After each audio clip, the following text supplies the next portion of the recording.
Guys, gagawa ko ngayon ng merienda. Para sa aming merienda, gagawa ko ng pizza desal. Pizza siya na pandesal. So, yung pinaka-base niya is pandesal. So, marami kasi kaming tirang pandesal dito. Nasasayangan akong itapon. So, gagawin ko na lang siyang para mga mini pizza. So, kailangan din natin ng tomato sauce. Ito yung maliit na tomato sauce lang. Bell pepper. Onion, white onion. Ito guys, ano to? Sausage, Vienna sausage. Ayan o. Isang can lang. Kahit anong brand ang gamitin nyo. Or kung wala kayong sausage, kahit hotdog, hiwain nyo lang din ng ganyang kanipis. Maluluto naman niya kasi parang i-steam natin siya. Basta manipis lang ang hiwa nyo.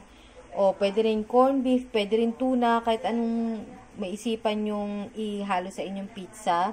Tapos, cheese. Ang ginamit kong cheese, guys, yung quick melt. Kasi magandang itsura nito kapag ka natutunaw na siya. Pagka si Eden cheese, kasi hindi siya mukhang tunaw. Alam niyo yun. Kaya, mas type ko itong mga quick melt kapag ka gagawa kayo ng mga pizza.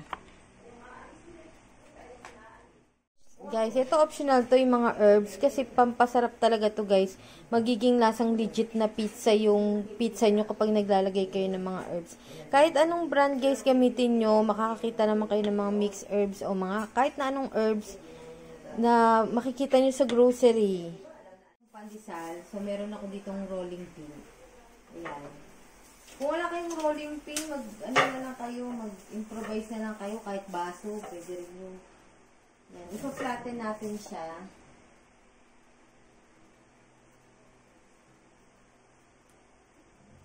Kailangan flat na flat.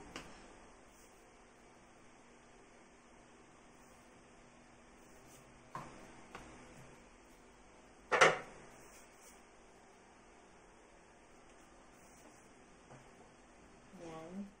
So, ayan guys, na-flat ko na siya. Lalagyan na natin siya ng tomato sauce sa ibabaw. Ayan. So, kahit pala kalahati lang ng maliit na sachet, okay na.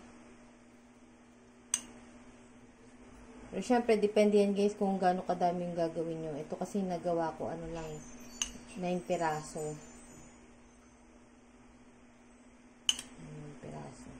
Feeling ko maraming sobra to.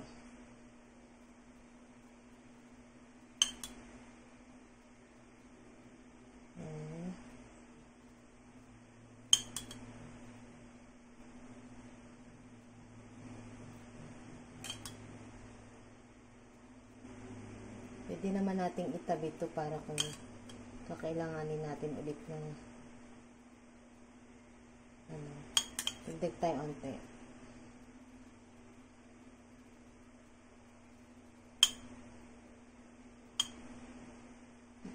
Dami kasi. Ayan. Ayan, ang dami pang sobra, oh. Sunod naman, maglagay tayo ng mga lagyan natin siya ng kaunting cheese para may kakapitan yung ating mga toppings. Kasi minsan pagka hindi mo nilagyan ng cheese bago yung toppings, hindi masyadong kumakapit. Naka-play pa ba ako? Hindi masyado siyang kumakapit sa sa pinaka-base. So, okay lang naman guys kahit medyo maraming toppings mo dito. Kasi makapal naman yung pandesal. Kaya niya yung kanyang bigat. Kasi pag yung sa tasty, yung ginawa namin dating tasty, kailangan onti lang yung toppings kasi para ma-hold pa rin niya yung pizza kung baga kaya niya yung weight ng toppings. So, panoorin nyo guys yun. Yung tutorial ko nun. Tapos, maglalagay na rin tayo ng mga bell pepper.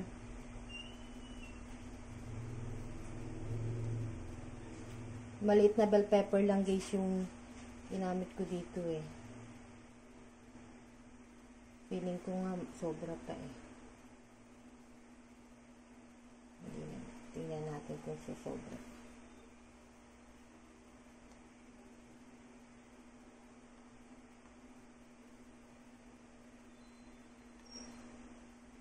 Tapos yung onion ko, white onion. Ano lang ginamit ko, kalahating white onion lang. Kasi onti lang naman yung ginawa ko. Yung white onion.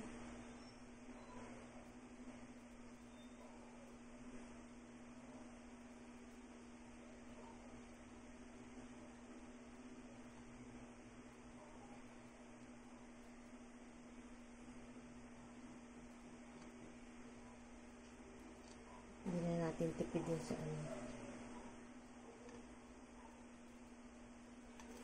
Kasi hindi na rin pwedeng gamitin yung sibuyas.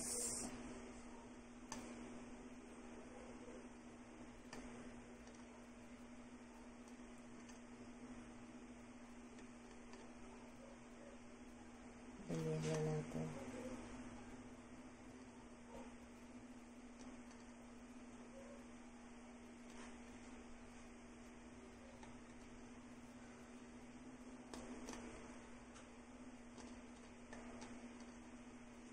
Yan. Tapos, itong sausage, huwag na rin natin tipidin. Feeling ko rin nga, masyado madami itong sausage natin.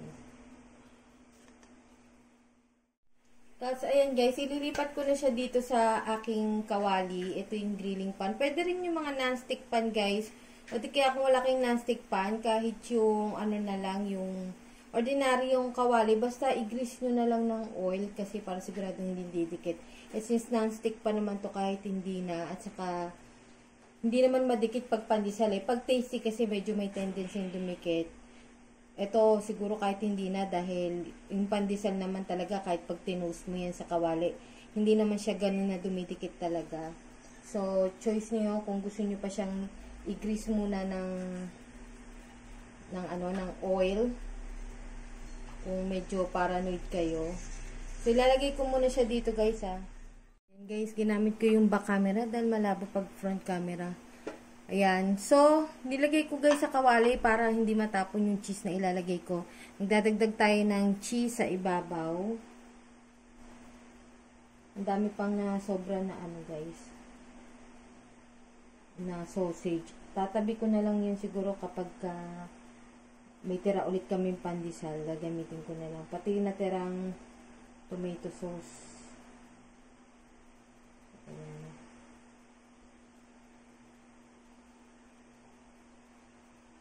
Ito guys, ginrate ko siya ng maliit na ano. Maliit para mapino siya.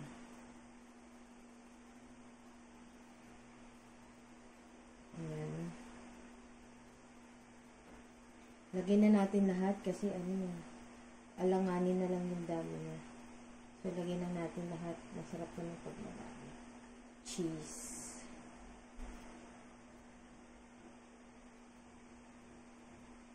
Yung ganong kalaki guys na quick melt, ang daming beses namin nagamit yun. Matipid din yung keso na yun. Nakailang beses na kami gumawa ng pizza, saka yung baked tahong. Ngayon lang namin naubos. Tapos, para mas maging legit na pizza siya, maglalagay tayo ng herbs sa ibabaw. Ayan. Pagka naluto to, amoy pa lang, ang sarap-sarap na guys. Ayan. Ayan siya guys, ganyan yung itsura niya. Ayan. Tapos, lulutuin lang natin siya in low heat.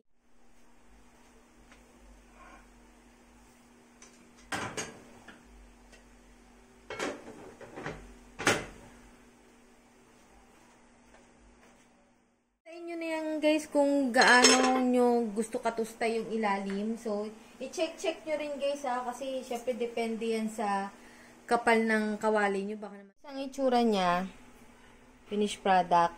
So, nasa inyo na yan guys, kung gaano nyo siya katagal iluluto. Kasi nga, kagaya nga ng sabi ko, depende sa kapal ng ano nun, ng kawali nyo. Minsan kasi, pag manipis yung kawali, mas madaling uminit yun. So, ibig sabihin, mas maigsing oras nyo lang siya dapat lutuin. Siguro, at least mga 10 minutes.